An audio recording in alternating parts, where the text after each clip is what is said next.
Masechet Psachim, traité Psachim. Daf Tzadi, feuille numéro 90, nous sommes à la feuille 89, 3 lignes avant la fin de la page. Amaroula, Oula dit Veitema Rabbi Oshaya, et certains disent Rabbi Oshaya. Efshaya d'Aïe Havrin Bavlaye Ta'ama Dehai Milta. Peut-être que nos camarades babyloniens connaissent l'explication de cette chose-là, qu'on a vu dans la Braïta qui a été rapportée juste avant. Zeifrish Tle l'Episro.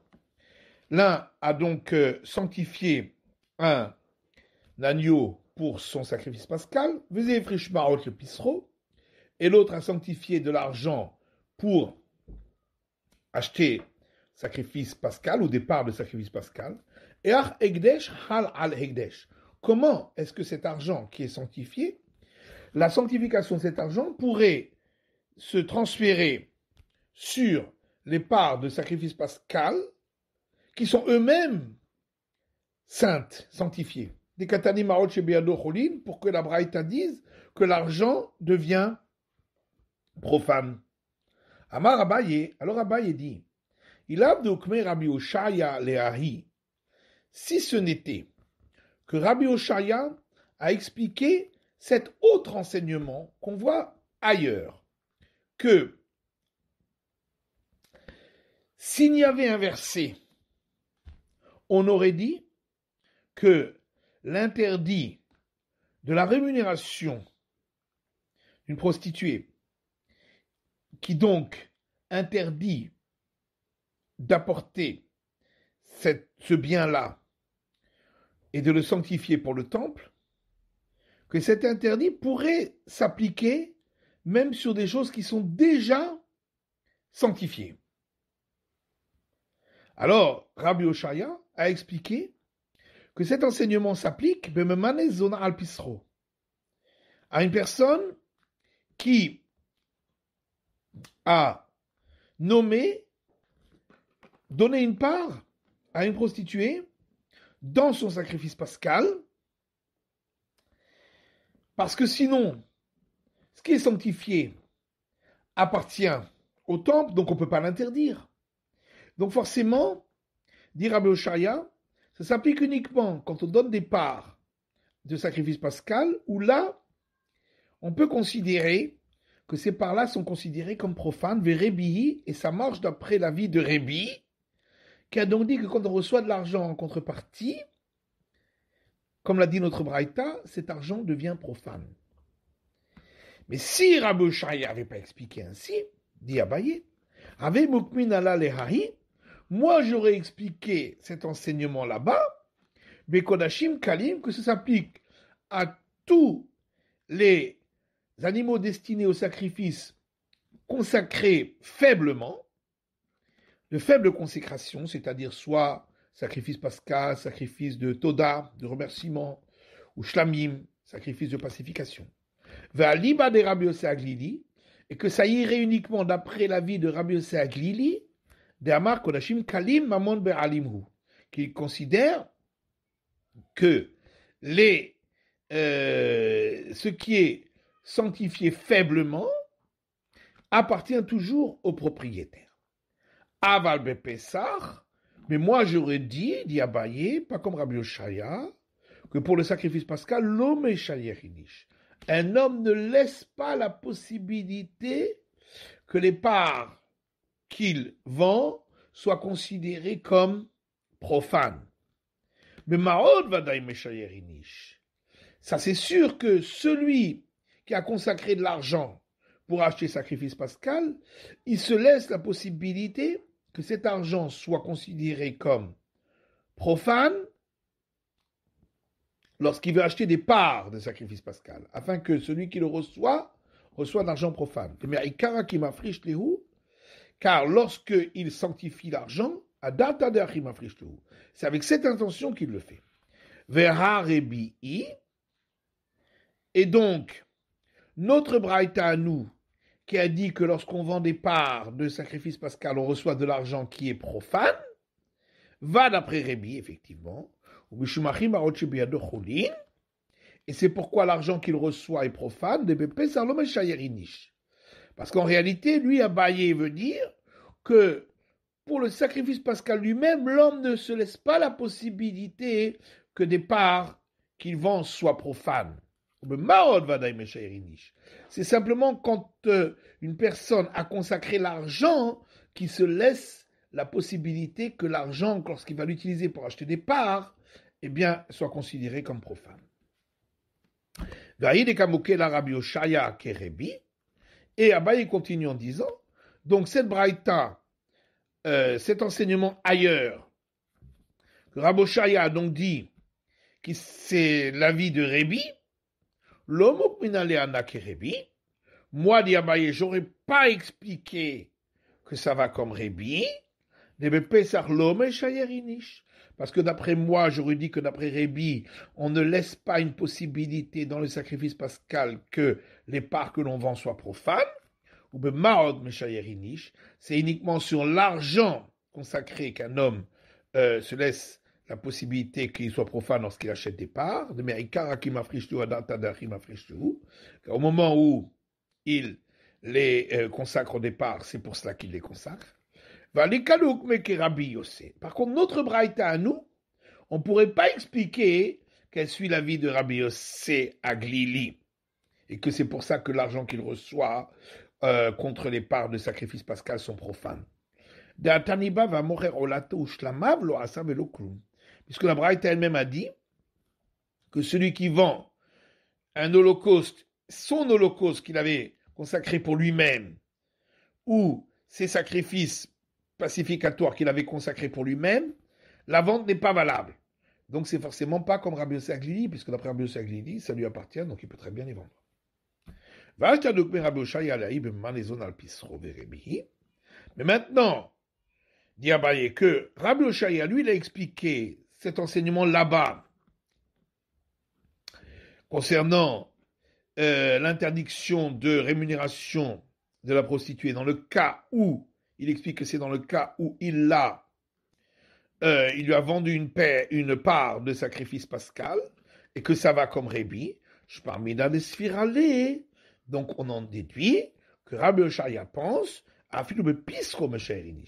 que même dans le sacrifice pascal lui-même, un homme se laisse le droit de faire en sorte que les parts qu'il vendent soient considérées comme profanes, et c'est pourquoi s'il n'y avait pas eu de verset, on aurait dit que l'interdit de rémunération à la prostituée s'y applique. Maïd Rabbi Oshaya. Maintenant, sur quel enseignement a-t-on vu cette explication de Rabbi Oshaya? Dit-on, parce qu'il y a une histoire qui dit,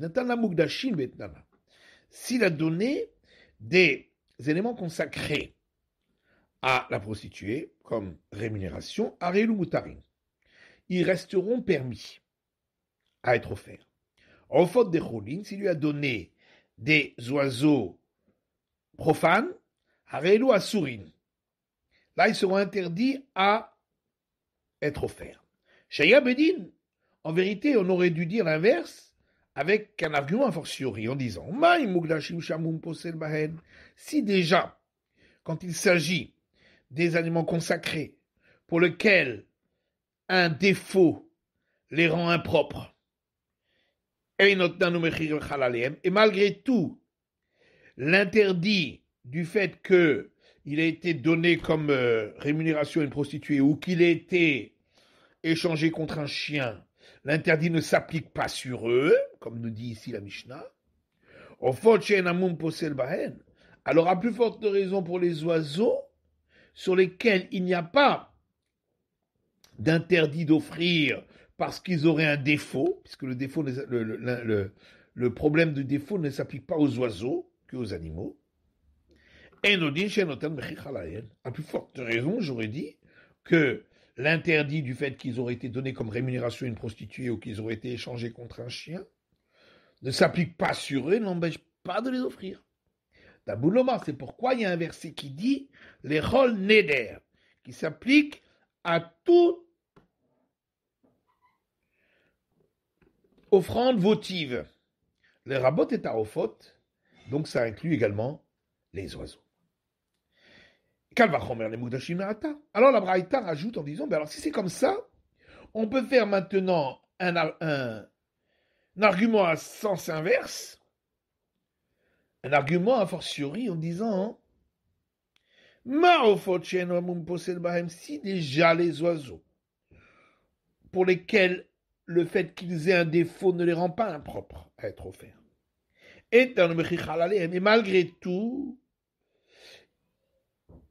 s'applique sur eux l'interdit d'offrir lorsqu'ils sont rémunération à une prostituée ou échangés contre un chien. Mukdashin, Shamoun, Posel Bahen, alors à plus forte raison, pour les éléments consacrés, sur lesquels s'applique l'invalidation lorsqu'ils ont un défaut, Einodin, Shetan ou Mechichalalien, à plus forte raison que devrait s'appliquer l'interdit d'offrir lorsqu'ils sont offerts ils ont été donnés en rémunération à une prostituée ou ils ont été rachetés contre un chien. Tamud lomar lechol neder. C'est pourquoi le verset 10 ça s'applique à toute offrande votive. Prat le nadour. On excuse si ça a déjà été destiné à un vœu. Seulement si c'est dans le futur. Pour un vœu plus tard. Et donc de là on apprend que si c'était déjà consacré, eh bien, ne s'appliquera pas l'interdit à cause du fait que ça aurait été donné à une prostituée ou échangé contre un chien. Et là-dessus, Rabbi Oshaya pose la question, et la ta'ama de katavachamana neder. Toute la raison pour laquelle on dit que ça ne s'applique pas, c'est parce que le verset a parlé pour un vœu qui est fait plus tard. Mais s'il n'y avait pas ce verset, j'aurais pu croire que s'appliquerait l'interdit du fait qu'ils ont été donnés en rémunération à une prostituée, même lorsqu'il s'agit d'éléments qui sont déjà consacrés. Pourtant, un homme ne peut pas interdire quelque chose qui ne lui appartient pas. Et ce qui est consacré ne lui appartient pas, appartient au temple. Amar Rabbi Oshaya, et c'est là que Rabbi Oshaya a répondu, on parle de quelqu'un qui a donné une part de son sacrifice pascal à une prostituée comme rémunération, Verebihi, et ça va d'après l'avis de Rébi, qui dit que l'argent qu'il reçoit en échange, il est profane. Et donc ça veut dire que le sacrifice pascal, la part qu'il lui a donnée était profane. Et donc la sainteté de l'argent, c'est transféré sur la part. Maï Rébi, et où est-ce qu'on a vu cet enseignement de Rébi? Des Tania, parce qu'il y a une braïta qui dit, le verset dit, Mim'at abayit mihiot missé. Si dans la maison il n'y a pas suffisamment, alors il sera assuré par l'animal de petit bétail destiné au sacrifice pascal. Qu'est-ce qu'on apprend de là? Ahayehu missé. On peut avoir l'argent pour pouvoir vivre grâce à cet agneau, enfin cet animal de petit bétail. Mais attention, mirde achila velo mirde mikar. C'est uniquement pour gagner de l'argent, pour pouvoir permettre de manger le sacrifice pascal, pas simplement pour faire des achats. Rébi Omer et Rébi dit av mirde mikar. On peut même avec cela avoir de l'argent pour faire des achats. Shimenlo, s'il n'a pas suffisamment d'argent dans son budget, mais mané acher imbo al pisro, il peut nommer quelqu'un d'autre à qui il vend une part de son sacrifice pascal, et donc l'inscrire dans le sacrifice pascal, vers Chagigato, ou dans son sacrifice de la fête, donc du 14 Nissan, ou Maot Shebeyado Chulin. Et l'argent qu'il reçoit en contrepartie sera profane. Car c'est avec cette condition-là que les enfants d'Israël ont sanctifié leur sacrifice pascal. Et là-dessus, sur cet avis de Rébi, il y a une discussion Rabba et Rabbi Zera, entre Rabba et Rabbi Zera. L'un dit, si avec cet argent il veut s'acheter du bois pour griller le sacrifice pascal, d'après tout le monde, il n'y a pas de discussion que c'est permis. Puisque c'est nécessaire pour manger le sacrifice pascal, c'est comme le sacrifice pascal lui-même, donc il n'y a pas de problème. qui pliait be matzah ou maror. Toute la discussion, c'est ce qu'on peut acheter avec la matzah, le pain azim et les herbes amères. Rabbanan savrea achila haritihi. Les sages disent, ah, ça c'est déjà une autre consommation, c'est pas le sacrifice pascal, ça c'est pas permis. Mais Rébi ça va, Rébi pense, qu'Evander Shero de Pesachou, puisque on a besoin absolument d'avoir des pains azim et des herbes amères pour pouvoir manger le sacrifice pascal, qui doit être mangé avec, qui est Goufa de Pesachou, c'est considéré comme si c'était pour le sacrifice pascal lui-même. Vechad Amar, maintenant il y a une autre explication de leur discussion entre les sages et Rébi. Mais Matzah Maron Amikula mal obligé. D'après cette explication, pour s'acheter des pains azim et des herbes amères, d'après tout le monde, il n'y a pas de discussion, on a le droit. Dire-t-il, puisqu'il est écrit Al Matzot Umrori Mechlou, avec des pains azim et des herbes amères, ils le mangeront, le sacrifice pascal. Les Kevan et Marchirim de Pesach Ninou. Donc, puisqu'ils sont nécessaires pour pouvoir manger le sacrifice pascal, que Pesach Dami, c'est considéré comme le sacrifice pascal lui-même. Qui plique les carbot halouk, les carbot talit. Toute la discussion, c'est est-ce qu'on a le droit avec cet argent qu'on a reçu en vendant des parts du sacrifice pascal, est-ce qu'on peut aller s'acheter une tunique ou un châle? Les sages disent, c'est écrit dans le verset, pour pouvoir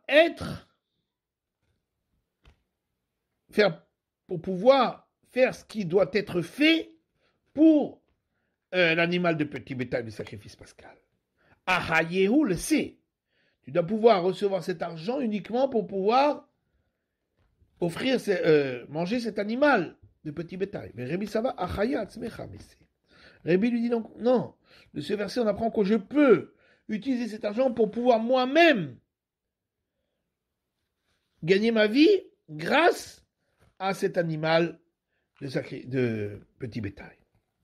Et donc ça c'est l'avis de Rébi qui a été expliqué par Rabbi Oshaya, qu'effectivement avec cet argent devient complètement profane, on peut s'acheter ce qu'on veut avec, même un vêtement. Là-bas il y a d'Amar, il a de Rabbi Oshaya,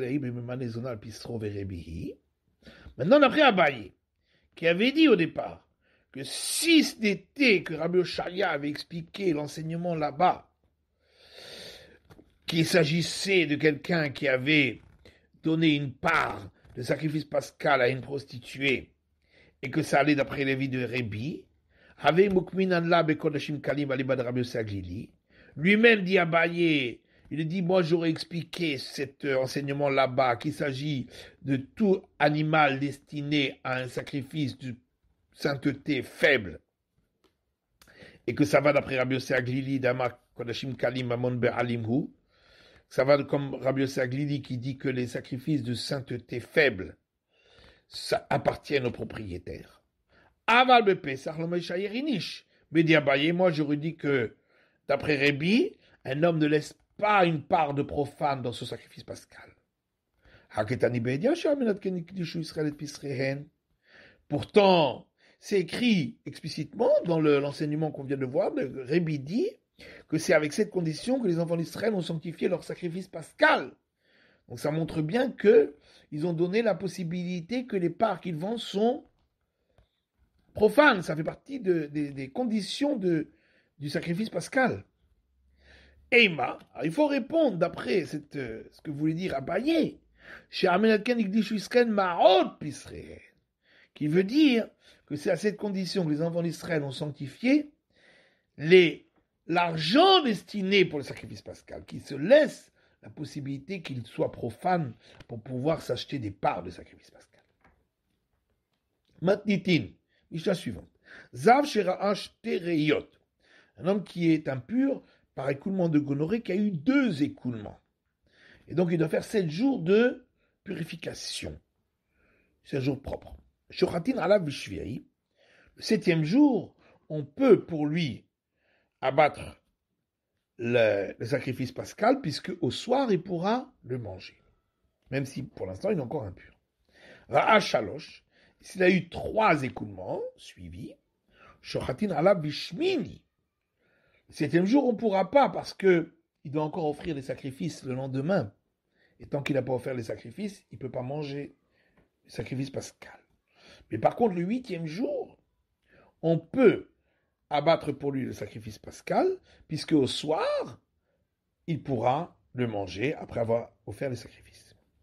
Shomeret yom keneged yom. Une femme qui a eu un écoulement utérin dans la période des 11 jours qui suivent les 7 jours du cycle, et donc elle doit garder une journée de pureté pour cette journée-là où elle a eu cet écoulement. Shochatin ala besheni shela. On peut abattre rituellement le sacrifice pascal pour elle ce deuxième jour-là, puisqu'au soir elle sera pure et pourra le manger. Ratashne yamim, si elle a eu écoulement 2 jours de suite, shochatin ala bishlishi. On pourra faire l'abattage du sacrifice pascal au 3e jour, puisqu'au soir, elle sera pure, puisqu'elle doit là aussi attendre 1 jour de pureté. Ve'azava, mais celle qui a eu un long écoulement de 3 jours d'affilée, shochatin ala bishmini. On pourra abattre rituellement le sacrifice pascal pour elle que le 8e jour, parce qu'il faut 7 jours de purification, et le 8e jour, qu'elle offre ses sacrifices, et alors elle est pure, et donc au soir elle pourra manger le sacrifice pascal. On peut faire l'abattage rituel du sacrifice pascal et lancer le sang sur l'autel pour quelqu'un qui s'est déjà immergé dans le bain rituel, mais la nuit n'est pas encore tombée. Donc il reste encore une certaine impureté. Ou Mechousa Kippourim, ou celui qui devait encore offrir le sacrifice ce jour-là pour terminer sa purification. Mais tous les deux, le soir, ils pourront manger, ils seront purs. Par contre, on ne peut pas faire l'abattage rituel et lancer le sang du sacrifice pascal pour quelqu'un qui est impur parce qu'il a été au contact avec le cadavre d'un reptile, d'un des 8 reptiles qui sont impurs, alors qu'il ne s'est pas encore trempé dans le bain rituel. On l'a dit, on peut faire l'abattage rituel et lancer le sang pour cette personne qui était impure parce qu'elle était en contact avec un reptile mort, même si ce n'était pas encore trempé dans le bassin rituel. Les ramash anatvulium de Chazé Leurta. Maintenant, d'après Rav, pourquoi c'est différent?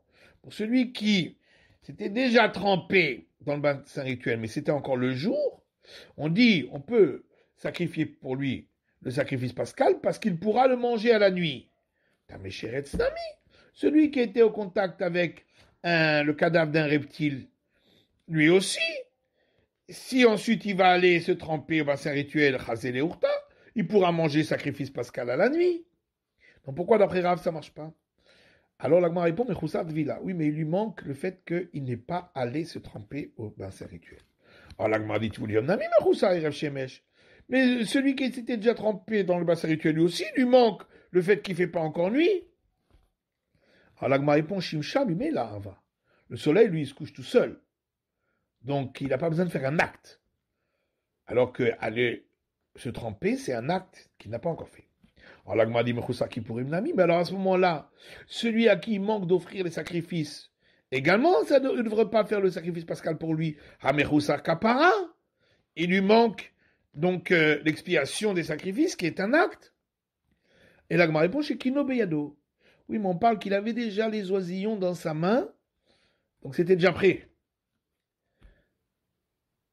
Alors l'Agma dit, Tamesheret Stamia, Remikve Lefanav. Pour celui qui s'est rendu impur parce qu'il était au contact du cadavre d'un reptile, lui aussi, le bain rituel est devant lui. Donc, il a la possibilité de le faire. Dilma Pacha. Oui, mais on craint qu'il va être négligent et qu'il ne va pas le faire. Et Yachim Rosaku Prévenami, Dilma Pacha. L'Agma dit, mais alors celui à qui il manque d'offrir les sacrifices, peut-être là aussi il va être négligent. Et quand nous le Beddin, on parle d'un cas où il a déjà donné l'argent pour son sacrifice au tribunal des prêtres. Le qui est des Rav Shmaria, comme l'enseignement de Rav Shmaria, d'Amar qui a dit Chazaka en beddin shekohanim omdim misham ad shichru ma'ot sheba shofrot. Nous avons l'assurance que le tribunal des prêtres ne partait pas de là-bas à la fin de la journée avant qu'on ait terminé d'offrir tous les sacrifices Ils proviennent de l'argent que les personnes impures ont mis dans les urnes pour offrir leur sacrifice. La Gemara dit le Rav Midoraita Mirza Chazé, le Rabbanan de Gazroubé. Donc ça veut dire que d'après Rav, en fait d'après la Torah, il est déjà considéré comme apte à manger le sacrifice pascal le soir, puisqu'il lui manque simplement de se tremper dans le bassin rituel, celui qui était au contact avec le reptile. C'est seulement les sages qui l'ont interdit de peur qu'il soit négligent, comme on a dit. Alama Amara, mais alors à ce moment-là, pourquoi Rav a dit Metamein Echan Mehen Besheretz? Lorsque l'Assemblée d'Israël, la moitié, 50% sont purs, 50% sont impurs. D'après celui qui dit qu'on peut pas, le sacrifice pascal, on ne peut pas le faire en deux procédures différentes, pur pour les purs et impur pour les impurs, alors on rend impur l'un d'entre eux qui était pur en le faisant toucher un reptile mort, et ainsi on aura une majorité d'impurs et on pourra le faire dans l'impureté. Comment on peut faire ça? Si d'après la Torah, de toute façon, même lorsqu'il a touché un reptile mort, on peut lui faire le sacrifice pascal dans la pureté. Donc il ne va pas rentrer dans le groupe des impurs.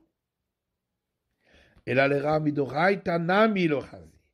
Mais en vérité, il faut dire autrement, que d'après Rav, même d'après la Torah, celui qui a été en contact avec un reptile et qui ne s'est pas encore trempé dans le bain rituel, il n'est pas apte à ce qu'on lui fasse pour lui le sacrifice pascal parce qu'il a encore l'impureté originelle. Dirtiv, comme il est écrit, Ish Ish qui est tamé la nefesh, tout homme qui aura été rendu impur par une personne morte, donc ne pourra pas faire le sacrifice pascal. N'est-ce pas qu'on parle également dans le cas où il était au 7e jour de sa purification, puisque celui qui a été en contact avec un mort doit faire 7 jours de purification, et ce 7e jour était veille de Pâques, donc c'est comme celui qui avait l'impureté d'avoir été en contact avec le cadavre d'un reptile, il lui manque simplement de se tremper dans le bassin rituel, et au soir, il sera pur. Et malgré tout, la Torah dit, il est repoussé à la seconde Pâque. Pourquoi? Parce qu'il a l'impureté originelle, parce qu'il ne s'est pas encore trempé dans le bain rituel. Donc preuve pour Rav. Mais tu vas dire, mais d'où tu sais qu'on parle d'un cas comme ça, où il est au 7e jour? Peut-être qu'on parle quand il est dans les 6 premiers jours de la purification, où au soir il ne pourra pas manger non plus. Ça va là que Rabbi Yitzhak. Parce que Rav pense comme Rabbi Yitzhak, qui a dit que ceux qui ont demandé à Moïse que doivent-ils faire parce qu'ils sont impurs et ne peuvent pas offrir le sacrifice pascal, elle leur a dit de faire le second Pâques, ils s'étaient rendus impurs par un mort où ils avaient l'obligation de se rendre impurs parce que c'était un proche parent, par exemple. Et ils étaient au 7e jour de purification à la veille de la Pâque. Chez Neymar, puisqu'il est écrit, ils ne pouvaient pas faire la Pâque ce jour-là. Pourquoi c'est écrit ce jour-là? C'est seulement ce jour-là qu'ils ne pouvaient pas, parce qu'ils étaient au 7e jour. Si c'était le lendemain, ils auraient pu. Et on voit que la Torah dit qu'ils sont repoussés à la seconde Pâque. Donc preuve pour Rav. Donc c'est ça l'explication de Rav, l'origine de l'explication de Rav, que s'ils ne sont pas encore trempés dans le bain rituel, même si le soir ils auraient pu être purs, ne pourront pas offrir sacrifice pascal. Tenal. Alors, notre Mishnah a dit, Zav Sherash Tereyot, celui qui était impur d'impureté de gonorrhée, qui a eu 2 écoulements, Shochatin ala bishviai. On peut faire l'abattage du sacrifice pascal pour lui le 7e jour de sa purification. Maïlav de la Tavil, n'est-ce pas qu'on parle même dans un cas où il s'était pas encore trempé dans le bassin rituel, comme il se doit le 7e jour, ou Shmarmina Shochatin Zorkinat Mesheret. Et donc de là, on prouverait qu'on peut, oui, faire l'abattage et lancer le sang du sacrifice pascal pour quelqu'un qui était impur, parce qu'il était au contact d'un reptile mort. Donc, question contre Rav, épreuve pour Oula. L'eau de Tavil. Non, la Mishnah parle d'un cas où il s'était déjà trempé dans le bassin rituel. C'est pour ça que c'est permis. Itavil Maïka Mashmalan. Si c'était trempé dans le bassin rituel, alors qu'est-ce que la Mishnah vient m'apprendre? C'est évident. On vient m'apprendre que bien que il lui manquait encore que le soleil se couche et que la nuit tombe, on vient m'apprendre que, étant donné que la nuit tombera toute seule, donc c'est pas un problème. Et d'ailleurs, c'est plus logique d'ailleurs d'expliquer ainsi la Mishnah. Mais des Katani Sefara Shalosh Riyot, puisque la suite de la Mishnah nous parle de celui qui a eu 3 écoulements, Shochadin Ala Bishmini, qu'on peut abattre le sacrifice pascal pour lui lorsqu'il est au 8e jour, qu'il a juste les sacrifices à apporter.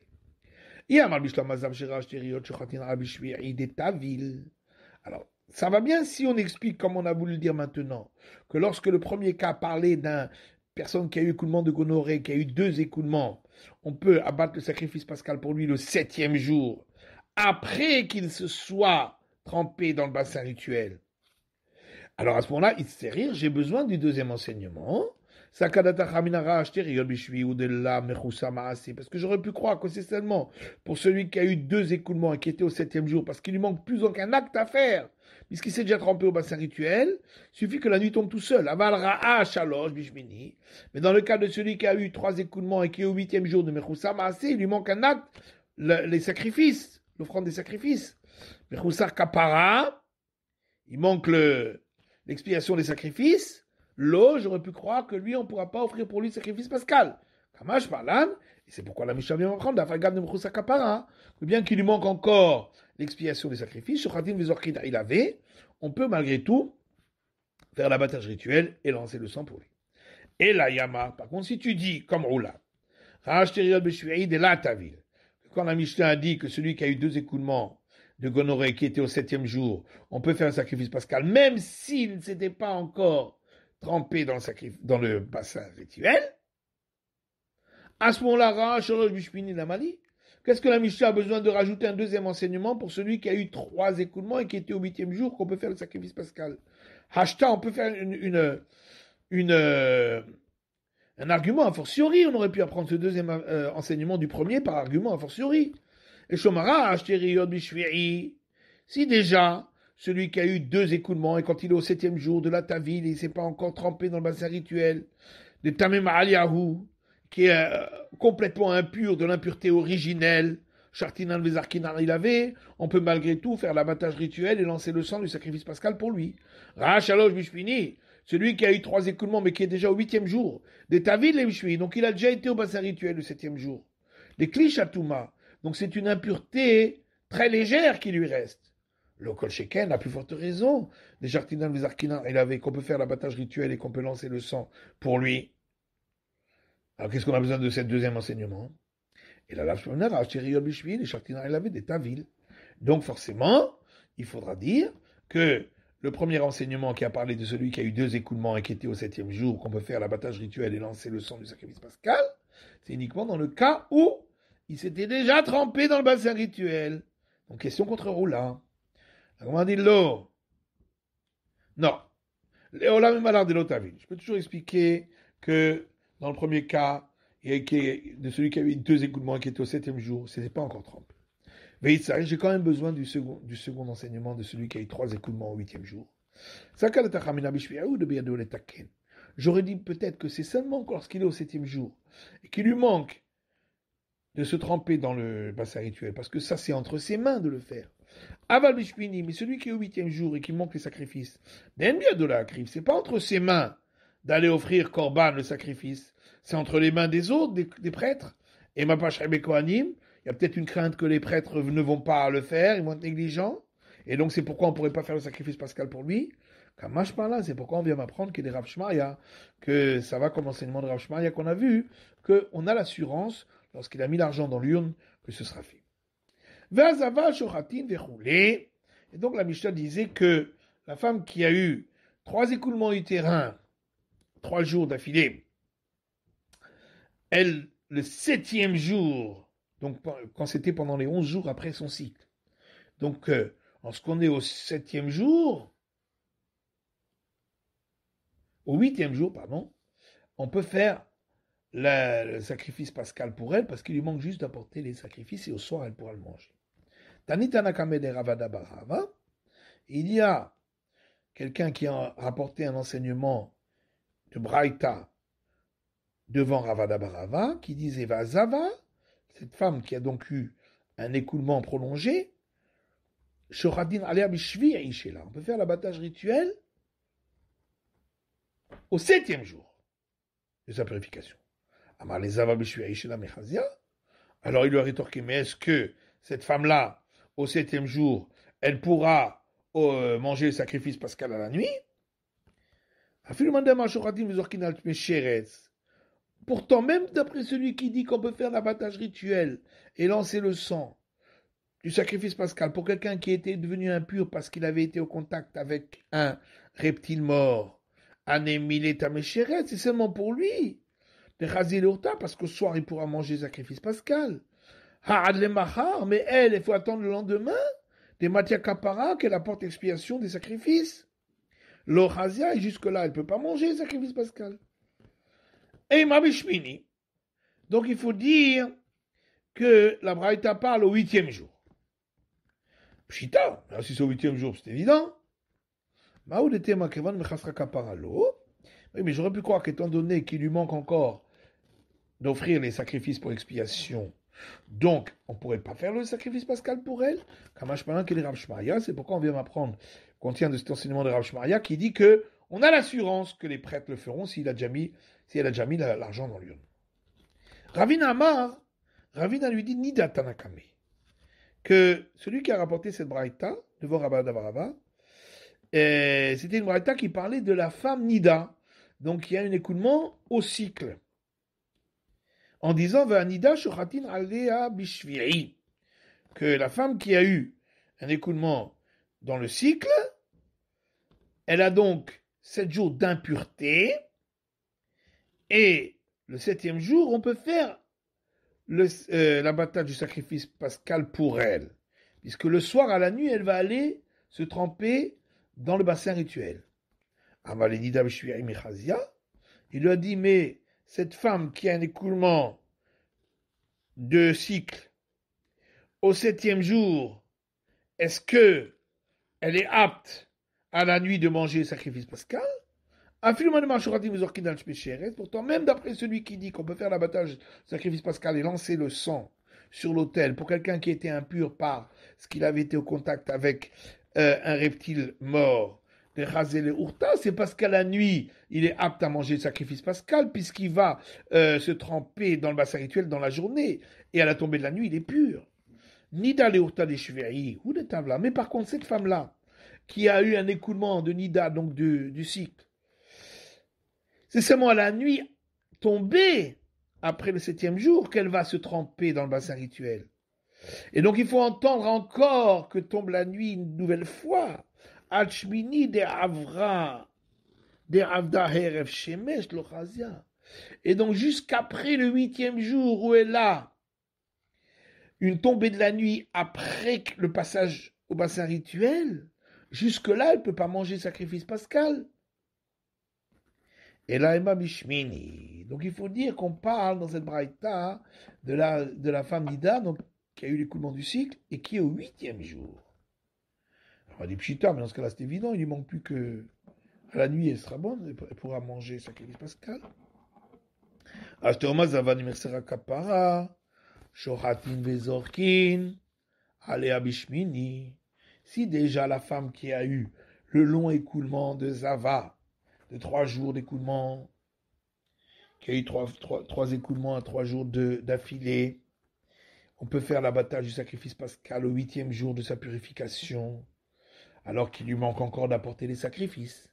Nida de l'Omersera Kapara, la femme Nida qui, elle, au 8e jour, n'a pas de sacrifice à apporter. C'est quand le mémar de Chartinan les Arkinanala.